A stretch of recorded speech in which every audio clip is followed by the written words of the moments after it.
आपने मेला फिल्म का ये सीन तो देखा ही होगा जहाँ पर आमिर खान जो कि किशन का रोल प्ले करते हैं इस मूवी में, उनको अचानक से सुसु आ जाती है ट्रक में। तो उनका दोस्त शंकर कहता है कि मैं बस नहीं रोकूंगा। कि ऐसी कई सारी मूवीज हैं जिसमें ऐसे ऐसे सीन दिखाए गए हैं। उसी में से एक मूवी आती है पीके। पीके में आपने ये सीन तो देखा ही होगा जहाँ पर महादेव के पीछे आमिर खान दौड़ते हैं और उनसे अपना रिमोटवा मांगते हैं, यानी स्पेसशिप का वो बटन जिससे वो अपने दूसरे प्लेनेट पे जा सकते थे। आप सोच सकते हो देव महादेव आमिर खान से बच के भाग रहे हैं। ये सब मूवीज में दिखाना क्या चाहते हैं? इन सब का बस यही मोटिव है कि हिंदू धर्म को बदनाम करना चाहते हैं, उन्हें हंसी का पात्र दिखाना चाहते हैं। और उसके बाद पीके मूवी का एक सीन और आता है जहाँ पर वो एक छोटी सी मूर्त खरीदते हैं और उसके बाद वो उन भगवान से एक विशेष मांगते हैं। जब उनकी वो विश पूरी हो जाती है तो दूसरी बार मांगते हैं कि मेरी रिमोटवा मिल जाए, यानी उनका स्पेसशिप का बटन मिल जाए। लेकिन दूसरी बार उनका विश पूरा नहीं होता है। तब वो लौट के फिर से दुकानदार के पास जाते हैं। वो कहते हैं आगे का सीन आप खुद देख।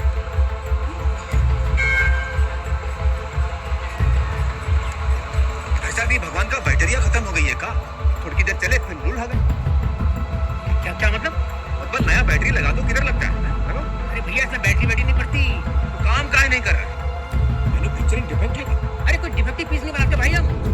तो देखा आपने कैसे भगवान का मजाक बनाया जा रहा है, कैसे दिखाया जा रहा है कि भगवान जैसी चीज ही नहीं होती है। ये सब तो लोगों का अंधविश्वास है। सिर्फ एक धर्म को टारगेट किया गया है इस मूवी में। बाकी धर्मों को इसलिए दिखाया गया कि कोई ये आवाज न उठा पाए, कोई ये न कह सके कि सिर्फ एक धर्म को टारगेट करके इस मूवी को बनाया गया है। इसमें अलग अलग रिलीजन को दिखाया गया है, लेकिन जितना ज्यादा इन्होंने हिंदू धर्म को इसमें बदनाम किया है, हिंदू धर्म को दिखाया है, उतना किसी धर्म के बारे में इन्होंने नहीं बताया है। मूवी में एक सीन और भी आता है जहाँ पर ये दान पत्र से पैसे चुराते हैं और जब लोग इनको मारने के लिए आगे आते हैं तो ये एक तरफ अपने भगवान की फोटो लगा लेते हैं दोनों तरफ अपने गालों में, जिससे लोग इन्हें मार नहीं पाते हैं। और उसके बाद एक सीन ये भी आता है जहाँ पर वो मंदिर के बाहर अपनी चप्पल ढूंढते रहते हैं। जब उनको अपनी चप्पल नहीं मिलती तो वो बगल रखे हुए खराउन पहन के वहां से चले जाते हैं। अब आप खुद सोच के देखो, इतनी सारी वहां पर चप्पलें होती हैं, उसमें से कोई भी चप्पल वो पहन के जा सकते थे, लेकिन वो खराउन पहनते हैं, हिंदू धर्म का अपमान करते हैं। आप सोच सकते हो इनका मोटिव क्या है, हिंदू धर्म को बदनाम करना। अधिकतर इनकी जितनी भी मूवियां बनती है, आमिर खान की जितनी भी मूवियां इन्होंने बनाई होगी, बहुत सी कम ही मूवी होगी जिसमें हिंदू धर्म का अपमान नहीं किया है। बाकी सारी मूवियों में हिंदू धर्म का अपमान किया जाता है। 2012 में आमिर खान का एक शो आता है सत्यमेव विजयते। ये हमारी सोसाइटी के शो में इन्होंने ये नहीं बताया होगा कि हलाला क्या होता है, 3 तलाक क्या होता है, गजवाए हिंद क्या होता है, लव जिहाद क्या होता है। इन सब चीजों पे ये बात नहीं करेंगे क्योंकि ये जो इस्लाम धर्म से जो आते हैं ये अपने धर्म पे बात नहीं उठाएंगे, अपने धर्म की बात नहीं करेंगे। अरे आप खुद सोचो कि जो इंसान दो हिंदू लड़कियों से शादी करता है, उनसे 2 बच्चे पैदा करता है और उसके बाद डिवोर्स लेने के बाद फिर से दूसरी शादी करता है, फिर एक हिंदू लड़की से शादी करके फिर बच्चे पैदा करता है, वो इंसान अपने धर्म के बारे में कैसे अंगुली उठा सकता है, कैसे बोल सकता है? सिर्फ आमिर खान ही नहीं, ऐसे बॉलीवुड के कई स्टार हैं जो हिंदू लड़कियों से शादी करते हैं, उनके साथ बच्चा करते हैं और उसके बाद फिर से उन्हें छोड़कर दूसरी शादी करके फिर से उनसे बच्चे पैदा करते हैं। मुझे तो यही नहीं समझ में आता, ऐसी हिंदू लड़कियां हैं जिनको थोड़ी सी भी अक्ल नहीं है कि उन्हें अपने धर्म में शादी करनी चाहिए, अपने धर्म के लोगों के साथ रहना चाहिए। वो ऐसे जिहादियों के चक्कर में पड़ के अपनी जिंदगी बर्बाद करती हैं। इनको ये नहीं समझ में आता कि जो लोग इस्लाम को फॉलो कर रहे हैं वो कभी गैर मुस्लिम लोगों का हो ही नहीं सकते, कभी भी नहीं हो सकते। ये बात याद रखना कि जो लोग इस्लाम को फॉलो कर रहे हैं, इस्लाम के नियम को मान रहे हैं, वो कभी भी हिंदुओं का या अदर कास्ट का,